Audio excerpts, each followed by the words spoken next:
Good afternoon, and welcome to the National Press Club. My name is Richard Ryan, and I am Senior Washington Correspondent for the Detroit News and President of the National Press Club. And I'd like to welcome club members and their guests in the audience today, as well as those people who are watching on C-SPAN or listening to this program on National Public Radio. The video archive of today's luncheon is provided by Connect Live and is available through the National Press Club website at press.org. National Press Club luncheons are also carried live by many sites on the World Wide Web. Press Club members may also access transcripts of our luncheons at our website. Non-members may purchase transcripts, audio and videotapes by calling 1-888-343-1940. Before introducing our head table, I would like to remind our members of future speakers. On Tuesday, April 17th, Secretary Tommy Thompson of the Department of Health and Human Services will be here to talk about his new initiative for organ donations. On Monday, April the 23rd, David M. Walker, Comptroller General of the United States, will be our guest. And on Wednesday, April 25, Dale Petrosky, who is President of the Baseball Hall of Fame, will be at the Press Club. I'd now like to introduce our head table guests and ask them to stand briefly when their names are called. And please hold your applause until all head table guests are introduced. From your right and my left, we have Michael Marlowe, producer of the White House Chronicle. Tony DiCicco, Chief Operating Officer of the Women's United Soccer Association and coach of the World Cup Championship team. Bobby Goldwater, President and Executive Director of DC Sports and Entertainment Commission. Lee Burke, Chief of Marketing and Television, Women's United Soccer Association. April Taylor, reporter with the Detroit News. Julie Foudy, player with the San Diego Spirit and president of the Women's Sports Foundation. Frank Ockefer, co-chairman of the Speakers Committee, a former National Press Club president. And skipping over our speaker for a moment, Arthur Bernstein, vice president of United Sports Fans of America and the Speakers Committee member who arranged today's luncheon. Thank you, Arthur. Christine Lilly, a player for the Boston Breakers. Barbara Allen, Chief Executive Officer of the Women's United Soccer Association. Jennifer Sargent, Scripps Howard News Service. Sheila Tate, principal with the Powell Tate Public Relations Firm. Now,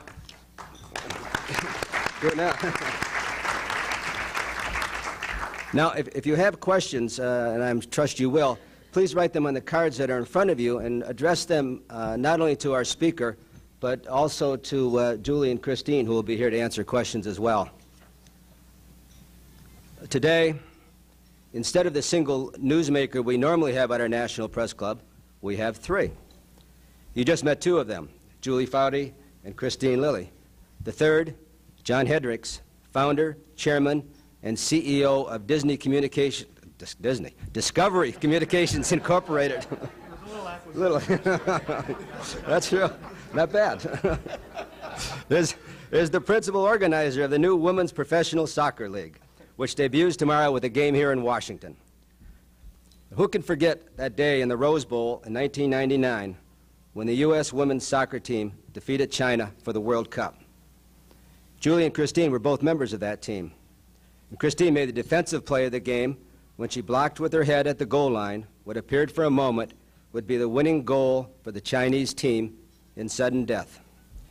Even those who were non-soccer fans at the time, including myself, could not help but be captivated by the thrill of the moment and the intensity of the game. The women on both teams played to near exhaustion. When the U.S. finally won the penalty kick and the game, the thousands in the stadium and the millions watching on television cheered the American team, although perhaps not as exuberantly or as demonstratively as Brandi Chastain. Now the members of that winning team truly have a league of their own. All 20 players will be part of the Women's United Soccer Association, the new professional women's soccer league. The World Cup players have been split among the 8 teams that begin the season tomorrow. The first game at the newly refurbished RFK Stadium in Washington will feature the Washington Freedom and the Bay Area Cyber Rays, and will pit 2 former teammates against one another. Mia Hamm will lead the Washington team, while the Cyber Rays feature Miss Chastain. It's our intent to have the best product on the first day, and that everybody walks away and goes, "God, that was incredible," Brandy Chastain has said. Ms. Foudy, the captain of the U.S. women's national team and president of the Women's Sports Foundation, is a midfielder for the San Diego Spirit. Ms. Lilly is a forward midfielder with the Boston Breakers. The other 4 teams are the Atlanta Beat, Philadelphia Charge, Carolina Courage, and New York Power. When the women players decided they really wanted their own league and not become an adjunct to the men's professional soccer league, they called on John Hendricks to help them put it together. Mr. Hendricks, who turned his 1982 founding of the Discovery Channel on borrowed money into a billion-dollar empire, has already proven to be a true visionary. In about 3 weeks, Mr. Hendricks lined up some $40 million in backing from his cable buddies, and the dream of a women's soccer league became a reality. He is chairman of the board of the Women's United Soccer Association, but the players refer to him as St. John. Born in West Virginia, Mr. Hendricks grew up in Huntsville, Alabama. He graduated with a degree in history in 1973 from the University of Alabama. He and his wife, Maureen, have 2 children. He founded the Discovery Channel because he felt there ought to be a place on television for showing documentaries. Discovery went on the air in 1985 with 156,000 subscribers. Today, Discovery Communications operates in 150 countries with 180 million total households with 500 million viewers.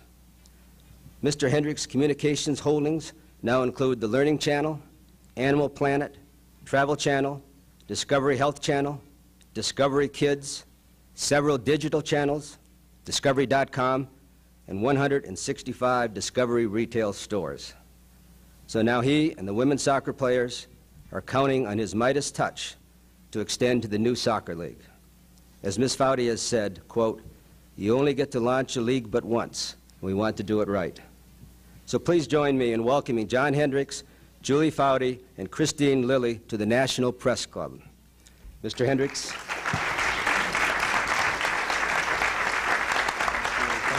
Thank you very much, Dick. Well, it's a pleasure to join you here today. With that introduction, I guess you'll see I might be wearing a number of hats. I'm a soccer dad. I represent the cable industry. I represent the investors who believe in the founding players who have made this league happen. But if Michael Eisner is channel surfing, I just want to assure him that I'm not representing Disney today. You know, that's a future acquisition. It's a great thrill to be here. And what I thought I would do is tell a little bit about the history of how the cable industry got involved with these remarkable players. I think the real stories of how this league came about will be told through your questions, though, of Julie Foudy and Christine Lilly. One word comes to mind to me today, and that's the importance of team and teamwork. I think that's at the heart of what this league is all about. I think almost all of us who are involved in professions, whether it's business, government, politics, journalism, at certain times we're called upon to be a team player. And we all know that in difficult times, and I know there are certain companies out there who are worried about their quarterly earnings, they're learning the value of teamwork at this critical moment. Teamwork is learned early on. Most of us guys played team sports when we were children. I remember in that period that Dick alluded to, from 1982 to 1985, I started Discovery in '82. Had 3 torturous years in trying to find the backers, the believers who would invest that initial $25 million to get us on satellite. Someone once counted that was over 200 presentations I made, and 197 were no. And I recall keep hearing a voice at the end of some of those meetings when people said, "Nice idea, but we just don't think people will watch. They'll be interested in what you're calling the Discovery Channel." And I kept recalling football coaches who said it's not over until the final whistle blows. Never, ever give up. And so a lot of us dads have had the great fortune of playing team sports, having great mentors and coaches, and we know the value of that. And I think that's what's so remarkable about this undertaking that kicks off tomorrow, is that this league was made possible by the dreams of the players in this room. I was going to say these dreams started 2 decades ago, but I'm reminded that Christine and Julie are a little older than that, and so if they started playing when most players started at 5 and 6 years old, it's kind of a 2.5-decade-year-old dream for the veterans in the room. But we have to have dreams in order to have a dream come true, and that's what tomorrow's opening of the WSA is all about. It's the value of the team. We all witnessed it this week in the news as the young lieutenant and the crew of our Navy plane came home. And we learned a little bit about this remarkable pilot. I happen to be a pilot and know a little bit about aerodynamics, and all across the country, pilots are confused on how he managed to land that plane after falling 8,000 feet, recovering and having control. We've learned that he was a football player, and he carried teamwork to the end and to the extreme. He was not about to let his team down, and he spent every amount of energy until he put it down in China and really saved that crew. It's a remarkable story. And again, teamwork and the value of a team, not letting your team players, your teammates down. The story of the WSA starts with the founding players. It starts, I think, in many ways with their childhood dreams. Many of them, their sports heroes were the male sports stars. They've now become the sports heroes for young girls and boys around the country.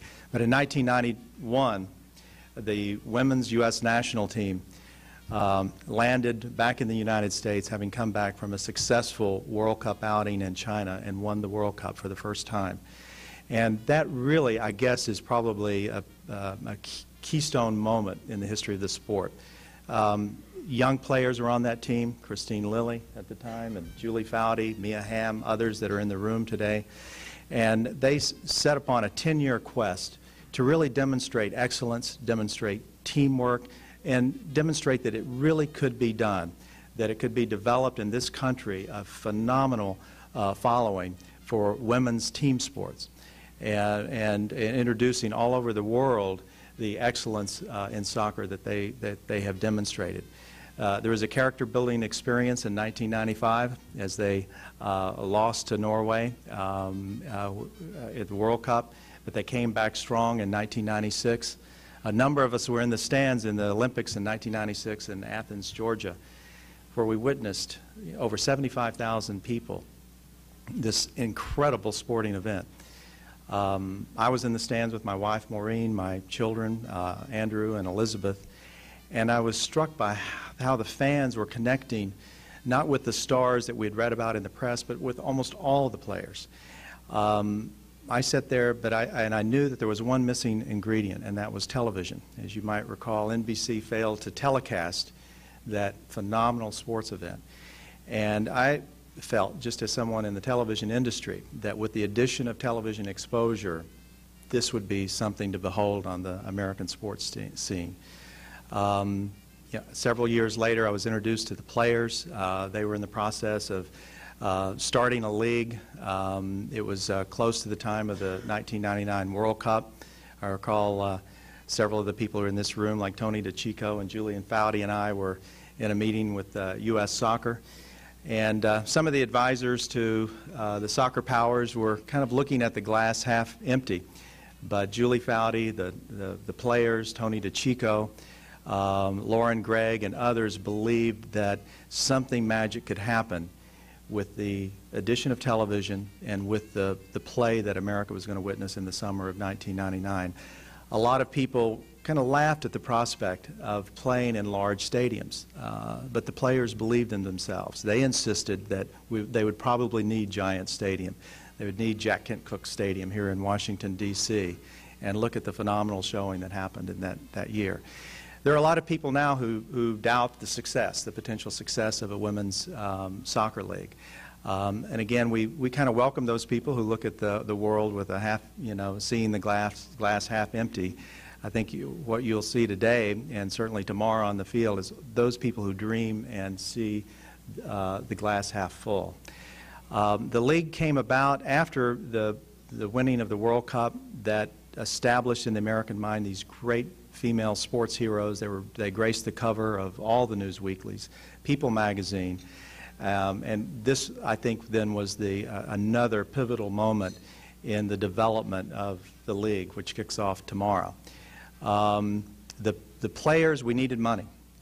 The players, I think, to their good judgment, always felt that the league should be independent, not affiliated with another sports league where the potential for a conflict could arise with the expenditure of that next hard-earned $1 million.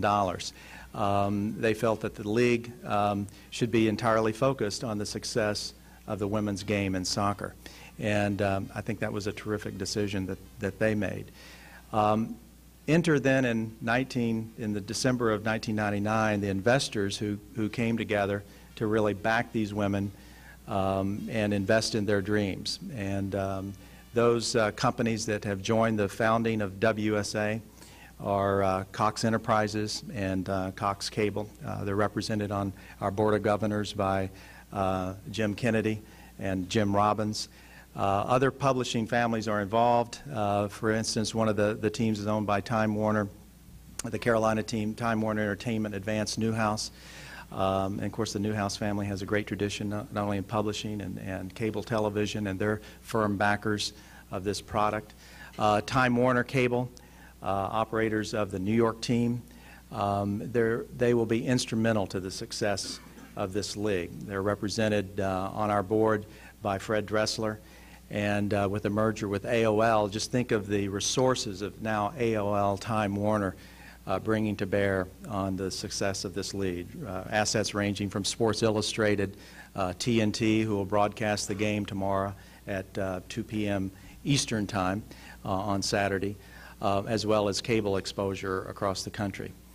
Also Comcast Corporation. Comcast will be the team operator in Philadelphia, and they're represented on the board by Amy Bance, and their chairman and CEO have extremely supportive of this effort, the Roberts family, and they will be the exclusive media partner for the Washington team. And then in Boston, Amos Hofstetter. Many of you know Amos. He was the founder of Continental Cablevision. Continental merged into AT&T, and Amos is very supportive of the league, is operating the team in Boston, and is a partner of mine in operating the Bay Area team, operating out of San Jose. That was a crucial event in the development of the league, the coming together of backers who are willing to stay with this, whatever it takes to get this league to break even. Those of us in business typically prepare business plans with an objective of getting to break even in 36 months to 48 months. I know some of my executives from Discovery are here, and they've heard this speech before. And so many times our goals are 36 months to get to break even. But for some of our businesses where we know it's a tougher business climate, a little more challenges, you have a long-term patience. For instance, Discovery India is a challenge for us, and we hope to break even in about 6 to 7 years with that service, whereas a travel channel or a learning channel were able to get there. Clark Bunting's here representing Animal Planet. He was able to get there certainly within 48 months with his business plan. And so with our league, we hope to break even somewhere between 4 years and 6 years from launch. We may be pleasantly surprised and get there earlier.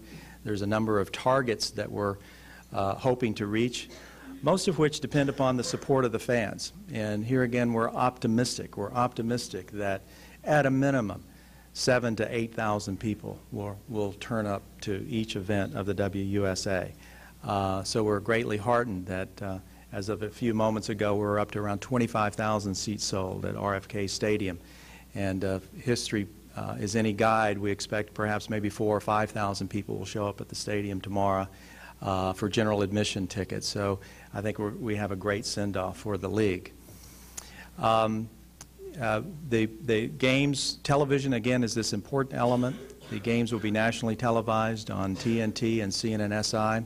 Great regional coverage for the league will be provided by our investor partners plus other media partners, from Comcast Sportsnet to Fox Sports, AT&T in Boston, and others around the country.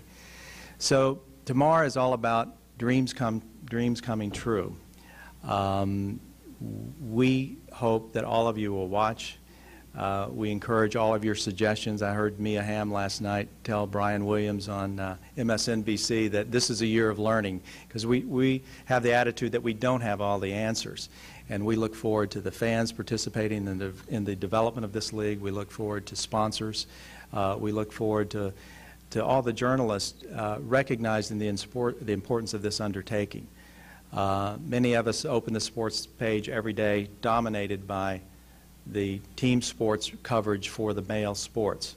I think this will be an important test for American journalism. Will they cover this league with the amount of print coverage that it deserves, and that the public will demand, I think, over time. And so with that, I'd like to ask for questions, turn it back over to you, and we have three of us here poised to take your questions, myself, Julie Foudy, and also Christine Lilly. And back over to you, Dick. Thank you. Thank you very much.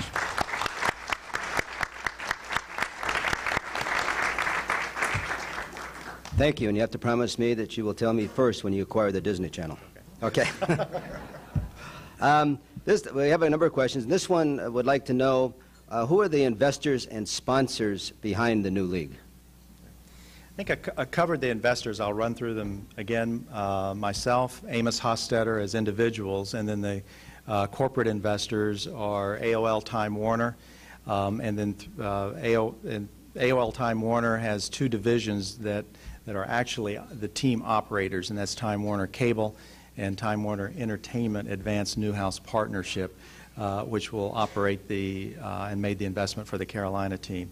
Cox Enterprises, Atlanta, Cox Communications, San Diego, and Comcast Corporation for Philadelphia. The lead sponsors are Hyundai and Johnson & Johnson through a number of brands at Johnson & Johnson. And those are the lead brands that are now affiliated with the league's launch. A couple of questions that deal with success. One is, what will be your definition of success? And secondly, what do you consider to be the 2, 3, or 4 critical factors for the new soccer league to become a success? I think to be successful in terms of sponsorships, we, over time, over the next 3 years, need to attract to the support of the league perhaps 6 to 8 additional sponsors at the level that Johnson & Johnson and Hyundai have stepped up to the plate and provided during this inaugural year. I mentioned one of the key statistics will be a fan turnout, and then we have what we think is a conservative projection, but I think all business plans should be conservative, and that's around 7,000 to 8,000 attendees per game event. And again, that is a number. We have startup capital that we can operate on until the league builds up to that. So again, that could be an average number for this year. It could be an average number that we build to in the second or the third year. So that's a key milestone. A number of the success factors I think are already in place. I think what the fans will witness is competition at the very top form. These are world-class athletes. There's not many sports leagues that can start off with the 2 great assets that we have. We know we have the best league in the world. How many sports leagues, especially startup leagues, can say they are the very best sports league in the world for their particular sports? We also have the advantage in household names, people that the fans already know and love and will turn out to see, like Mia Hamm, like Brandi Chastain, Christine Lilly, Carla Overbeck, and others. And so we have that advantage. And so I think those are 2 ingredients layered on top of these other success factors in terms of sponsorship and attendance. Let's get Julie and Christine involved here. There's a couple questions that deal with your duties or your feelings or your responsibilities as role models for the country. This one says, how do the women on the team feel about their responsibility as role models? And this one asks both of you, do you feel that sports figures have a responsibility to be role models as well?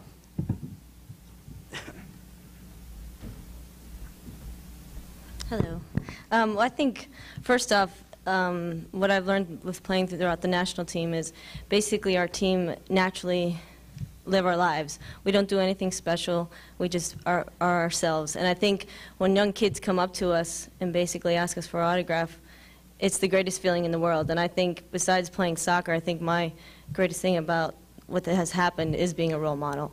And I think it is a responsibility. I think it comes with what you do, and I think what has been so successful for our national team and what's going to be successful for this league is that we do take the responsibility of being role models and to communicate to our fans and to talk to the young girls. The greatest thing is when a young kid comes up to you and says, you know, I wear number 13. You're like, all right, that's cool. You know, it's not anything special. We're not doing anything different than these young kids, and I think that's what's been so great.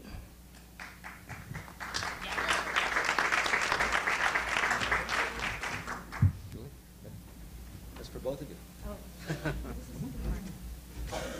Just talk about your feeling as a role model. Okay. I also think one of the other things on top of what Christine said was, you know, a lot of us growing up on the national team didn't have female role models. You know, I grew up watching the Lakers and the Dodgers and the Rams, all local men's professional teams, and never really had any women that I grew up watching. And I think that is such a refreshing experience for us as players now, having grown up watching men, when we see these little kids come up to us. And I mean, the look in their eyes is so affirming of what we're doing is right. And I think when you see the reaction, it's like, this is what it's about for these young kids, because all of a sudden they're watching women doing great feats on the field in front of great crowds, and all of a sudden that dream becomes something very realistic.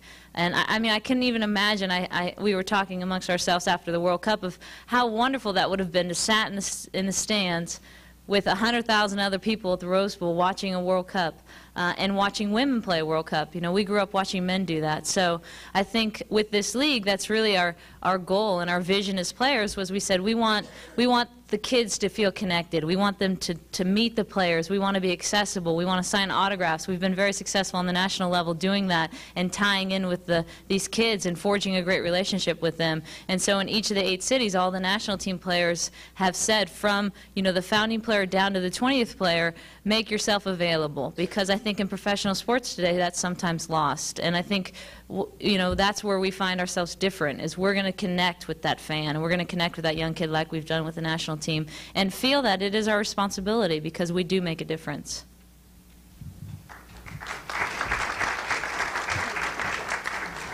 Here's a question that asks, why should young girls attend the women's games, and how can they convince their parents to take them? I'd like to have Christine and perhaps Julie play the role of the young girl talking to their parents and asking, Mom, Dad, I want to go to this game. Why? Here's why you should take me. Tell the parents. I have a good one first. I don't know if this was a planned question by Kelsey, right?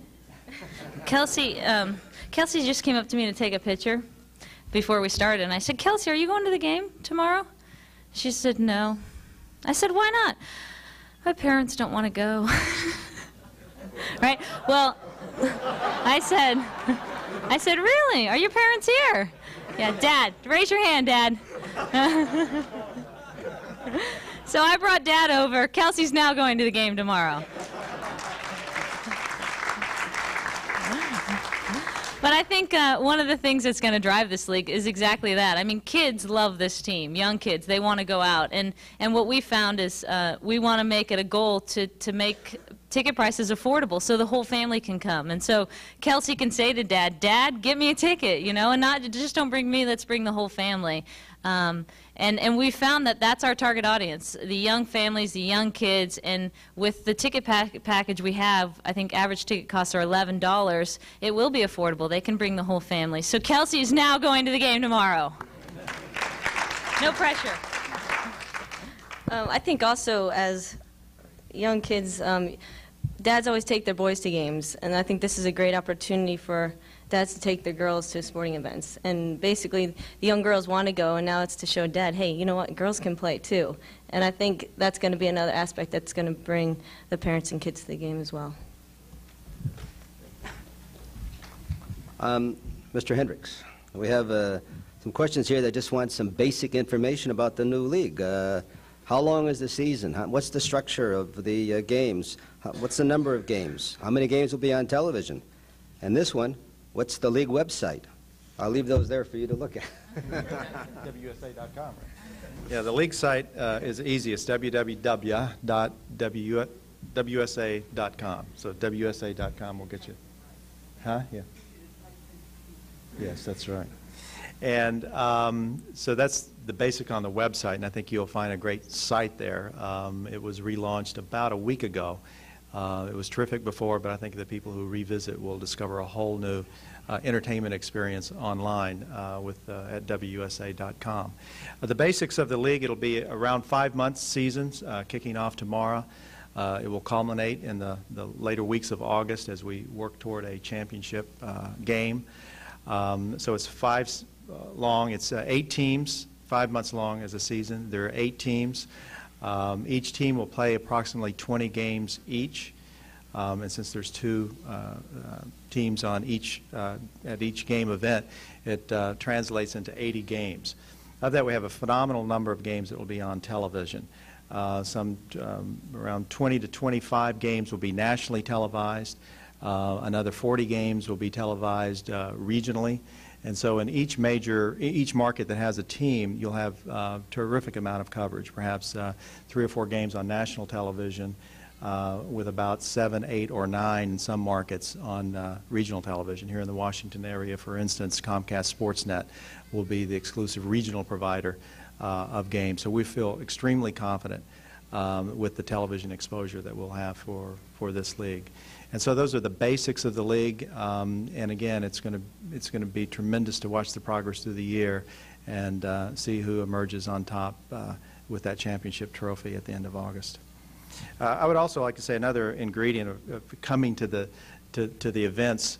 I think you'll find that what this league has engendered is a lot of excitement on the local level, and we've been tremendously pleased with the response by the venues who are all excited about the debut of this sports league. I think the fans who attend tomorrow's game at RFK will see just wonderful work by the DC Sports Commission to really making that stadium come to life. And I want to say a special thanks to Bobby Goldwater, who's new on the job at RFK, for just producing a great venue for tomorrow's historic inaugural game. Don't sit down yet. No. This questioner would like to know that what does the women's soccer mean to you as a parent? As I understand, you have two children.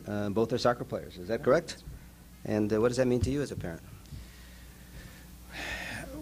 I mean, this is tremendously exciting, as I think any parent would testify to who's involved in youth sports at really any level.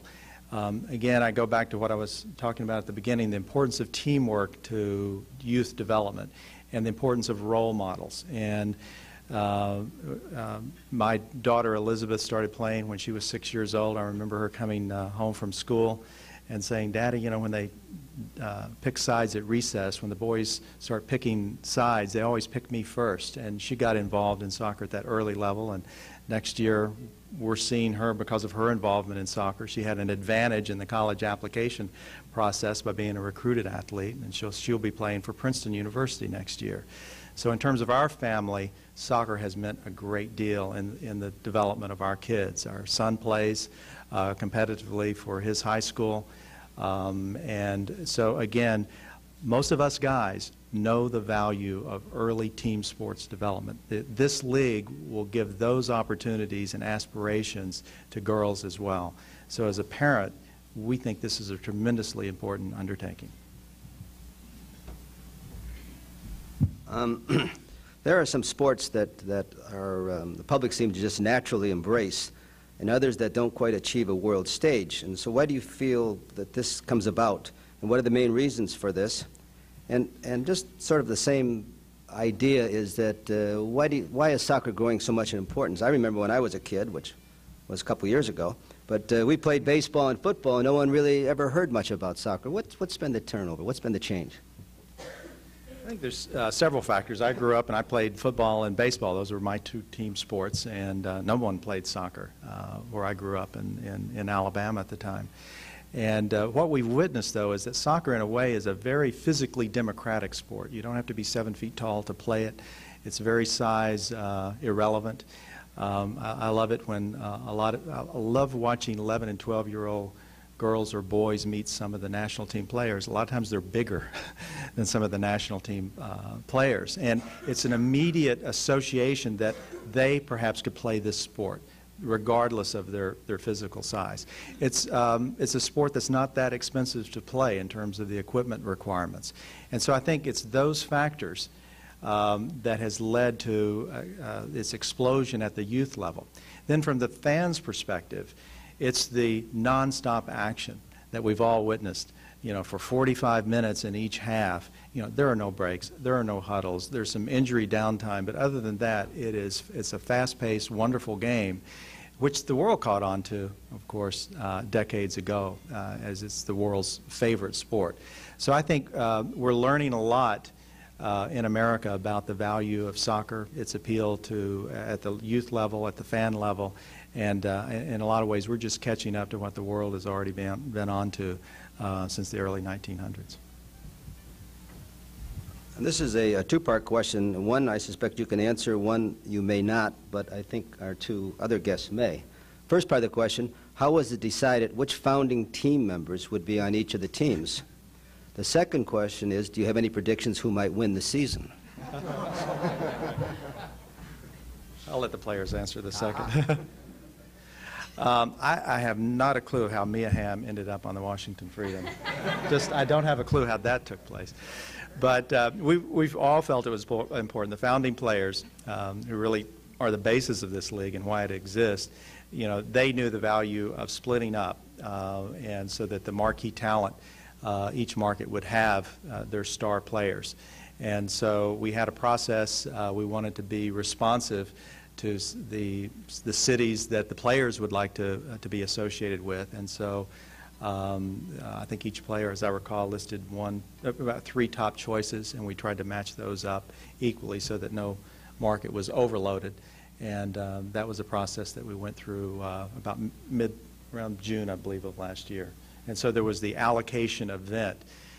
So we rounded up. So in addition to the 20 founding players, and the founding players are the 1999 World Cup champions, we also enlisted 4 additional top players that brought it up to 24 players, so that each of the 8 teams could have 3 kind of senior American stars that could form the initial basis of the league. Layered on top of that was then international allocations. For instance, in Washington, we got 2 great Brazilian stars that were layered on top of those 3 founding players. And then after that, then we went through the draft process through, really, we recruited just great players from around the world. Each team will have 3 or 4 international stars who are at the top level of their game in their country, whether it's Brazil or Norway or China. And then a terrific draft, which was so ably managed by Tony DeCicco, where we ended up with the 20 team members now on each of the 8 teams. So each team will have 20 players, and they're comprised of the initial American allocations, the international talent, and then the top rounds of drafting that led to the 20-person roster. There's a second part that I don't think you're going to answer, but I think, Julie, do you want to go first? Oh, sure. You have equal time, Christine. I'm not known for trash talking, as USA Today pointed out quite nicely this morning. But I think, as a lot of the people in this room would argue, and there's a lot of players in here, all the founding players are here today. Let's give them a round of applause. And I think one of the things that's so wonderful about this league is that not only do we have the top players from the United States, we also have the best in the world. With us today is one of the great stars of the German national team, Bettina Wegmann. Bettina, raise your hand. Yeah. We also have Hegarisa from Norway, who was the MVP of the 1995 World Cup. Also won that World Cup. They also won the Olympics in 2000. Kelly Smith is next to her, star from the English national team. She's playing for Philadelphia. Anka Erenes from Norway. Raise your hand. Another Norwegian national teamer, star. Ulrika Karlsson, Go San Diego Spirit, from Sweden, our keeper. Another national teamer from Sweden. Did I get all the internationals that are here? Is Sun Win here? She's coming. So I think that's one of the wonderful attributes is there's such tremendous parity. We played an exhibition tournament in San Diego a couple weeks ago, and every team, you make a mistake and you're punished, which is the way it should be. And so it'll be wonderful to see that you have 21 games each team, and you have to fight out every single game to try and vie for the national title. So I'm not sure who won that tournament, John. I've avoided looking at the rankings, actually. You see, our investors are the worst trash talkers around. Christine, would you like to add your input? I'm staying neutral.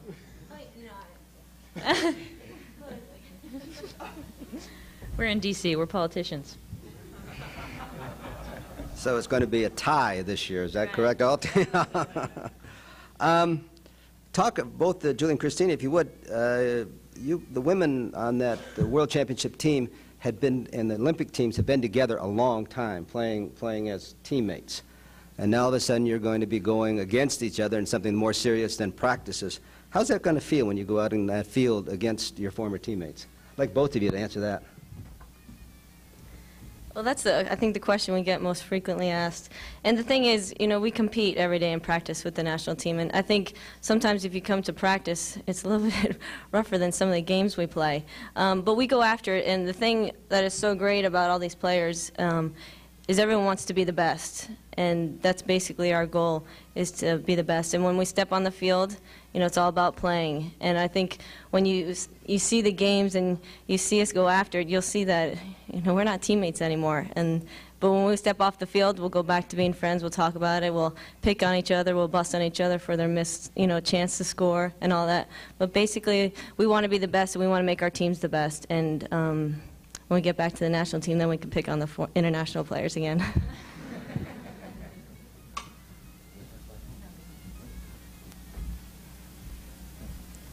Here's a question. Maybe, Julie, you'd like to take this one. It says, this comes from a person here. It says, I have a couple of young players with me today. Please explain the amount of dedication, effort, and sacrifice it takes to play soccer at the highest levels. And then they add a little postscript that says, thanks for everything you've done for kids in soccer. One of the things that continually amazes me with the players I'm surrounded with is the work ethic. I think that is our foundation with the national team. And it's not, I heard the word sacrifice in there. It's not a sacrifice. People love to get out there, and I think that's why we've been so successful. It's not a coincidence. And there's this unwillingness to be complacent that is a part of the culture of our team. And it's so healthy. It's not this sick competitiveness. It's this healthiness of I can get better. I can make you better. I can get better by working on my own. When I'm away from the national team, I'm going to make sure that when we come back together, I've done my part. And it's wonderful. It's really amazing. And every year when I come back to it, and I come back to the strength of our national team and the strength of these players, I come back to that, this character and this will to always get better. And it all comes from loving the game. And when parents and kids come up to me and say, well, my daughter or my son isn't working hard enough, or they're just not doing enough, and the first thing we ask as players is, do they love it? Because if they don't love it, go find something you love, because that's what keeps bringing us back. And that's why us old ladies in the group who've been playing for a long time, they keep saying, when are you guys going to retire? And I say, when we stop loving it, because every day we come out to training, it's not just that we want to get better and work hard. We want to be out there for each other. And so I always find with children that if they can find what their passion is and follow that, then you're going to have the most success because you're going to want to work harder. But that's really a part of our culture on the national team that is so special. This old lady happens to be 30, is that correct? Oh, 29, 28. Talk about, if you will, both Julie and Christine, this question I would like to know who your superheroes were when you were growing up. Who were your role models? Well, basically, I grew up following the New York Yankees. Willie Randolph was my favorite player, and still a Yankee fan, even though I'm living in Boston now, which is a little scary. And they're playing this weekend. But also my older brother. My brother Scott's 4 years older than I am, and basically I was his little shadow, and he led me along in everything he did, from baseball to football in the yard to soccer. And you know, he always used to beat me in a lot of the sports, but soccer, of course. So he was really the one that kept me going, and basically never gave me any little chances. You know, everything I had to work for, and that's where I think why I've been so successful. Do you have role models you'd like to talk about? Sure. How did you know? I was going to say Christine Lilly. She just didn't know it. There is a Christine Lilly Day in Wilton, Connecticut, you know. It's my favorite day of the year. My role models were all men. I grew up, I was a big 1980s Laker fan, you know, the years of Worthy, Magic Johnson, Kareem Abdul-Jabbar, and, you know, 8-foot-tall men that I could never emulate, and then these big 300-pound football players. So I think that was one of the things I look back on and really am so proud of our team and these players, because that's something now that young kids, like I talked about before, can look at, and finally there's someone realistic that they can emulate. So mine were mostly men, and I think that's going to be one of the wonderful repercussions of this league is all these new role models we're going to create. Not just the 20 from the national team and the founding players and the international stars. Now you have a pool of 8 teams with 20 players, 160 new role models for these young kids. I have another question for you two soccer players. And this one asks, what type of statement does tomorrow's game, the opening of the new soccer league, make about women's athletics in general? Just not soccer, but total athletics. Christine? Well, I think tomorrow, basically, we're making history again in female sports. I think if you look through the years, and ever since 1996 Olympics, I think women's sports has really risen in the United States. And with the WNBA out there, they have professional softball out there now, and, you know, the Women's Soccer League now. And it's just making a statement that, you know, we've been waiting for so long to play professionally, you know, to live our dreams, and now it's here. And it is more than the soccer game itself, but when you see those players play tomorrow, they're living a dream, and the players that have gotten drafted onto the teams are basically ecstatic. And these are the kind of moments as an athlete you live for. And I think when I look back on our career with the national team, I think tomorrow is going to be one of those memories that, yeah, the World Cup was great, but now look, this is something new. This has been our dreams, and this is professional soccer, and this is for all those young kids to say, you know what, one day maybe I'll be out there. Christine, before you go away, I have a questioner who has a question specifically for you. And they, no, might be. But it asked, how did that winning header that you had in 1999 for the World Cup Championship perhaps change your life, or what impact has it had on you? That's a tricky question. Well, you know, basically I was doing my job, and in the game of soccer, anything can happen. In those split moments, you know, you're either in the right position or in the wrong position. I happened to be in the right position. And it happened so fast. I really can't have any vision of what was going on. All I saw was the ball, and if I didn't hit it, you know, that would have been the worst thing ever for me, but also the team. But, but it was basically one of those things that, you know, it happened, it was over with, and we were very tired in the game, and it was like, all right, now let's get out of here. You know, let's move up the field, go to the other end and play. But it was a moment, and I was just glad to be there. Mr. Hendricks, A question, you now have 8 teams in the league. Are there any plans for expansion? Are you thinking about that any time in the near future?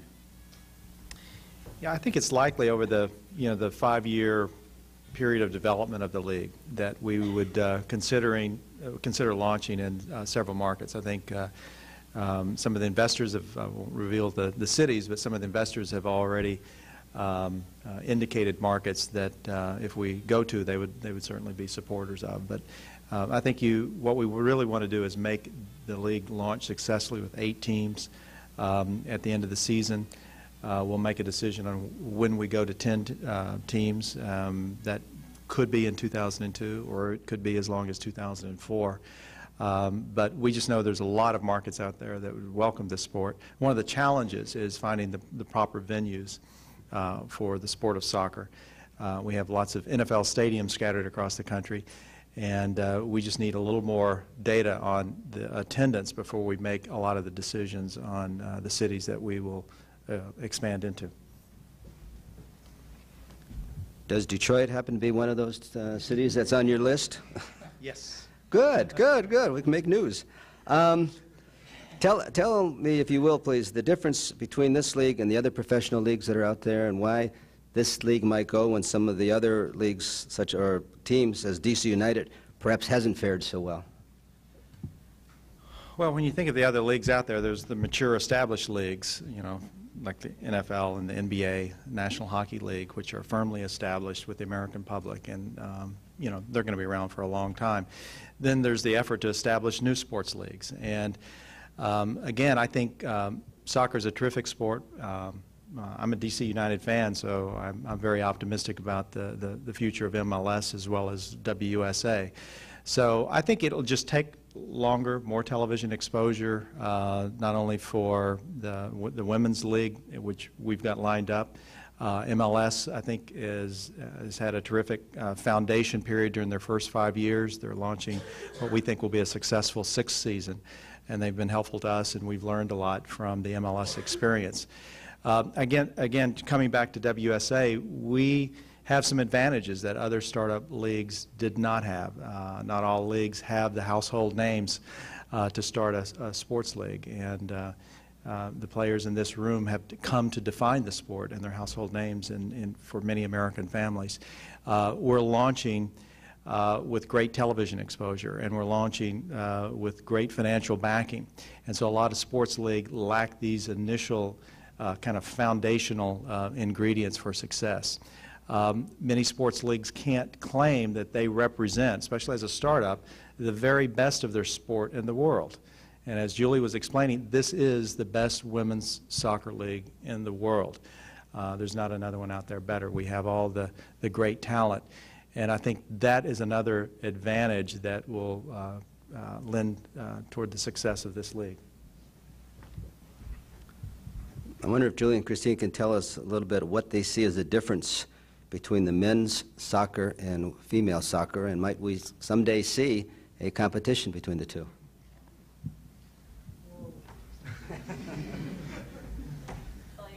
I know. I knew that was going to happen. I think, obviously it's very similar, yet it's very different. I think we physically, they're a lot stronger and faster. We match up against some younger boys teams and do well against them, and technically we do well, but when you get to these big guys that become 18, 19 years old, you just can't stay with them physically. But the thing that we talk about is we find that, although they're different styles, it's the same game, and I think they're equally as entertaining. And our fans, I know, would agree and love to come out and watch. But I think in terms of the leagues, we've always taken the approach that the two together can build soccer and make it stronger. And instead of competing against each other, we really welcome the opportunity to cooperate with the MLS and build soccer in this country. And it's a great opportunity to do that. I mean, it's so wonderful to hear when you see reports of MLS season ticket sales up 20%. We all support MLS teams on our team, and and feel that here's a great opportunity once again in this country to keep promoting soccer and to keep building the fan base and keep the interest with the young kids. And so what a wonderful opportunity to do it together. Very good. We're nearing the end, but before I ask the last question, I have a couple of chores to do. One, Mr. Hendricks, is this is a certificate of appreciation for your speech here at the National Press Club. We very much appreciate it. Great. Thank you very much, Dick. And for all three of you, we have the Press Club mug that we will give to Mr. Hendricks. Great. Thank you.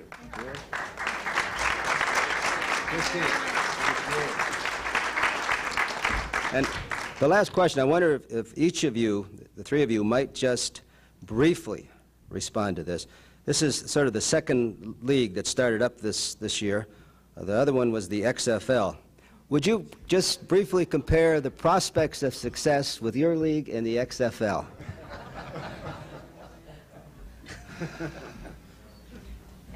We really appreciate that question, don't we? No, I think, again, we're trying to learn. When you look at the XFL, I think they had great resources that were going for them. They've had the creative resources of World Wrestling Federation as well as the television resources of NBC. I think we've taken a different tack in terms of our promotion. We're in this for the long term, and we've set very realistic expectations, conservative expectations.